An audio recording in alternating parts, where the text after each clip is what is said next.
We knew it was going to be number 1 versus number 3 in Athens. Thing is, most of us thought Georgia would have the number 1 next to its name when the college football playoff rankings were released.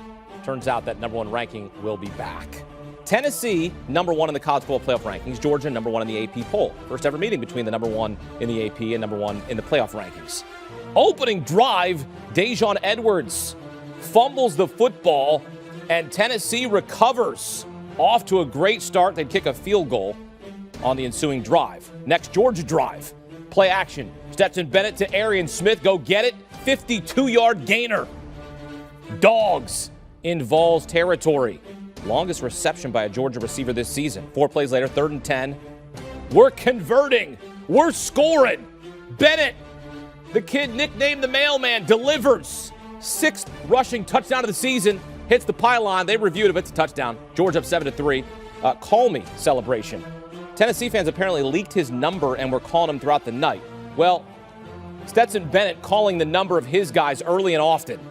Ladd McConkey, 37-yard scoring strike. Call me, maybe? That might be too old now, but it's a dad joke. Georgia up 14-3. Georgia, no joke. Next, Georgia drive. Bennett, the back of the end zone to Marcus Rosemy-Jack Saint. Only need 1 foot in college. Georgia up 21-3. Little swag. First career game with 2 passing touchdowns and a rushing touchdown in the first half for Stetson Bennett. Tennessee looking to respond before the half. Hendon Hooker, deep shot. Intercepted by Keely Ringo. First interception since his pick 6 in last year's national championship game. Georgia up 24-6 at the break. 4th quarter, here comes the rain, and the reigning national champs and their defense continue to pour it on. Tennessee down 27-6, 3rd and 17. Hooker feels the blitz. Taken down by Javon Bullard. Georgia forces a 4th down. Tennessee 2 for 14 on 3rd down. Next play, 4th and 28. We got to go for it. Hooker tries to buy time. Swarmed. Georgia takes over, but wait. Flag on the play. Face mask on Jalen Walker. Automatic 1st down for Tennessee. Kirby Smart's like, what are we doing? 3 plays later, 3rd and 6. Hooker sacked again by Bullard. Sacked for the 6th time in the game.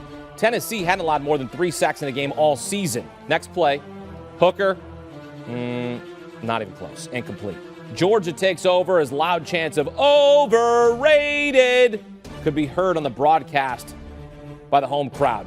Then after Tennessee finally scored a touchdown, trying to mount a crazy comeback and chance for the backdoor cover, 3 minutes left, down 27-13. Hooker, brought down. No backdoor cover. Georgia covers the 10, and they cover the quarterback.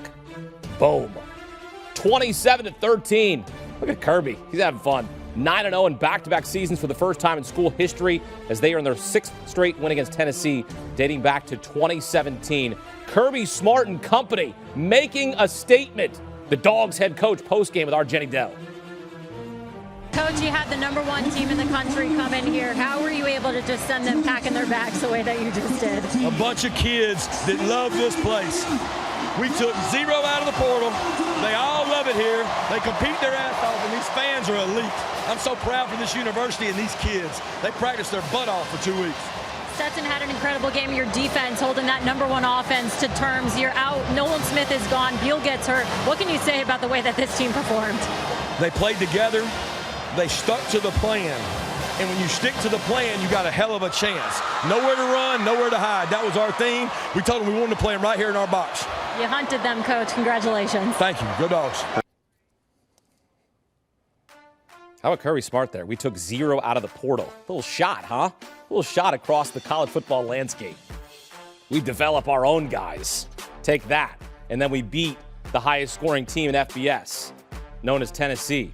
49.4 points per game through their first 8 games. They scored 13 against Georgia's highly rated, highly motivated defense. Georgia allowing just over 10 points per game this season. I mean, look, they don't have maybe all the guys they had last year in terms of the celebrated guys, the draft picks, but this defense, still good. We've confirmed that. This is still a lockdown, shutdown defense. They contained the quarterback. They got to Hendon Hooker, sacked him 6 times, and it all adds up to a Georgia victory, their 3rd win over a number 1 ranked team, and their 2nd under Kirby Smart.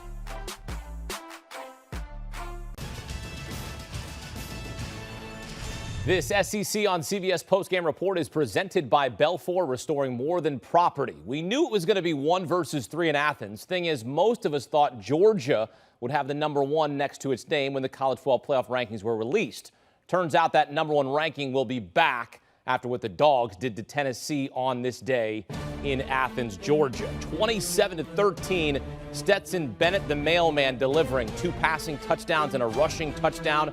Tennessee got a late touchdown, but they were held to 6 points for most of this game. The highest scoring team in FBS, and confirmed the Georgia defense is still good. My goodness, they sacked Hendon Hooker 6 times in this game and absolutely disrupted the highest scoring team in the nation, holding them to 13 points as Georgia improves to 9-0.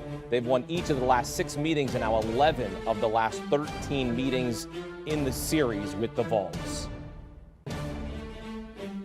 Get back out to Athens. Welcoming SEC on CBS lead analyst, former college and NFL quarterback Gary Danielson.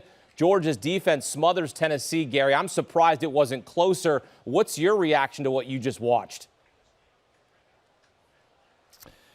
Well, I thought the score didn't really tell the picture. 27-13 looked like it's a game that could have gone either way. This was Georgia in complete control of this game until right at the end when they were trying to just control the football and get the game over with, and they gave up a touchdown trying to give, short pass after short pass. But this Tennessee offense had no answer for the aggressive Georgia defense. A year ago, they sacked Hendon Hooker 5 times. Today, they sacked him 6 times. Last year, the first year for Josh Heupel, 5 number 1 draft picks on defense. Maybe you understand it. This time they reload and they do it all over again. A really great game plan. Kirby Smart and the defensive coordinator staff put together an easy game plan. You got the guy in front of you, cover him. And if he catches the ball, tackle him. And that's what they did. The quarterback who wasn't getting the headlines coming in leads his team to victory with 3 total touchdowns. Stetson Bennett continues to deliver in big moments. Gary, what'd you see from the kid they call the mailman? Belief. A staff that believes that he's the right guy, that he's a winning quarterback, that he's just not a managing quarterback. He's a weapon that they use. His early scramble, we showed it a couple times during the game, that took Tennessee completely out of their blitz package. They wanted to keep him in the pocket, so they rushed from the outside lanes and not up the middle. Stetson is good enough. Now, coming into this game, I wondered if their receivers were good enough. But against this porous Tennessee secondary that looked like the matchup, you wondered if Georgia would go after it. They did, and they made it work in this football game. It was, they handed the ball to Stetson, and they said the easiest way to beat Tennessee is to outthrow them, and Georgia outthrew them. Georgia makes a statement on its home turf. Gary Danielson joining us here post-game on CBS Sports HQ. Gary, thanks for the time. We all appreciate the visit here on HQ. All right, my pleasure, guys. And more reaction to Georgia smothering Tennessee in the SEC on CBS Game of the Week. Welcoming CBS Sports HQ college football analyst Barrett Silly and Emery Hunt. Emery joining us from the Caesars Sportsbook in New Orleans. Barrett, I'll start with you. Confirmed Georgia's defense still good. Yeah, still good. I think the biggest thing was that front 7, man. Jalen Carter, an absolute monster, but it's not just him. It's that entire front 7. I mean, think about this. They lost the best defensive player they have in Nolan Smith. Now, granted, Jalen Carter might argue, but they didn't miss a beat. Then they lost Robert Beal in the middle of the game. Not an issue whatsoever. This defense came in with a plan. It was to get after Hendon Hooker and let their secondary play. And I think that was the biggest thing, is that even when Hendon Hooker had time, the secondary was keeping everything underneath. There were only 2 or 3 deep shots in the first half that even had a chance of connecting. And that just goes to show you just how nasty and how deep this Georgia defense is. Yeah, and Emery, really what also tells the story is the run game, right? You were a former running back at Louisiana. Tennessee under 100 yards in this game. Couldn't get anything going through the air, on the ground. What'd you see? Yeah, I saw a lot of what you just talked about. When you don't have the run game going for you, especially when you have a mobile quarterback that aids the run game, it's not going to be a great day for you. Georgia did a great job up front, loading up, forcing Hendon Hooker to make plays consistently in the passing game. And Gary talked about it. I was questioning whether or not Tennessee and Georgia would be lost on the perimeter. I thought Georgia didn't really have the dogs, pun intended, on the perimeter to go deep against Tennessee. But they did just enough in the passing game. Tennessee couldn't run the football and made them one-dimensional. And I like that Georgia made them play a one-dimensional game, and it played out well for them in their favor as they dominated from start to finish. Barrett, the quarterback getting the headlines coming in here was certainly Hendon Hooker, highest scoring team in FBS. But don't forget, the number 2 team, highest scoring team in FBS, Georgia, right behind him, maybe 7 points less per game. And Stetson Bennett, I feel, has kind of gotten lost in the shuffle.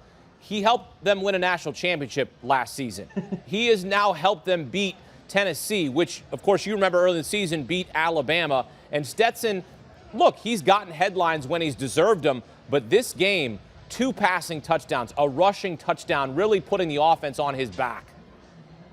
Yeah, he really did. I think Stetson sort of gets unfairly knocked as that former walk-on, as the mailman who, tried really hard and couldn't necessarily break through until last season. But, the truth is the guy's a dynamic playmaker. You see him with his legs right here diving for the pylon. That set the tone. But even before that run, on the first play of that drive, over the top to Arian Smith, right down the middle, dropped an absolute dime. That, to me, showed that, you know what?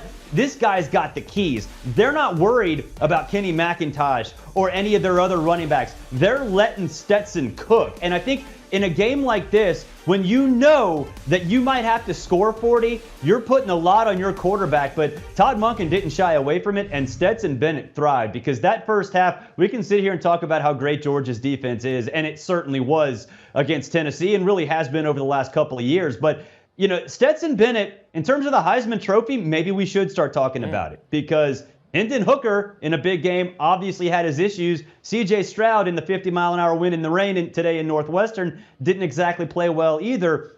Stetson Bennett just gets the job done, guys. Yeah, Emery, I know you never like a quarterback vulturing away a touchdown from a running back, being a former running back yourself. But how about the touchdown run from Stetson Bennett? To really muscle in there, to really give the extra effort there to give them the lead. Listen, I'm laughing because last year around this time, E is for Emery, but it's also for Elephant, because I just can't forget. I was telling people he needs to be in New York for the Heisman Trophy ceremony. He's taking the Ken Dorsey route to the Heisman Trophy, a guy that's leading the number 1 team. Usually that guy supposed to end up in New York City. Now we're seriously talking about him as a Heisman contender. When I told you guys that last year, all everyone did was just stuff me in the locker and lock it up and told me to go sit down somewhere. Now we're looking at Stetson Bennett doing what he does best, the run, the toughness. That plays well in the locker room, in the huddle. The guys are buying into Stetson Bennett. He's going to run a 4.5 in the 40-yard dash. He's a great athlete. He's got confidence from his teammates and, most importantly, his coaching staff. And when you are confident or getting confidence from the guys that are in charge of putting guys out there on the field, you can go out there and play free and play loose. And that's why we're seeing the best version of Stetson Bennett this season as opposed to what we saw last year. And credit to the co-defensive coordinators from Georgia, Will Muschamp and Glenn Schumann. Schumann, the younger of the two, of course. Will Muschamp, of course, a former head coach. This defense was relentless in this game, sacking Hendon Hooker 6 times. But what I want to get your reaction to here, Barrett, post-game with Jenny Dell, Kirby Smart said, "We took 0 out of the portal." And that, for me, was the standout line there, because that, to me, was a shot across the rest of college football that we have won a national championship. We lost a ton of guys to the NFL draft, and we have reloaded, and we have been getting better throughout this season with the guys we have here in Athens.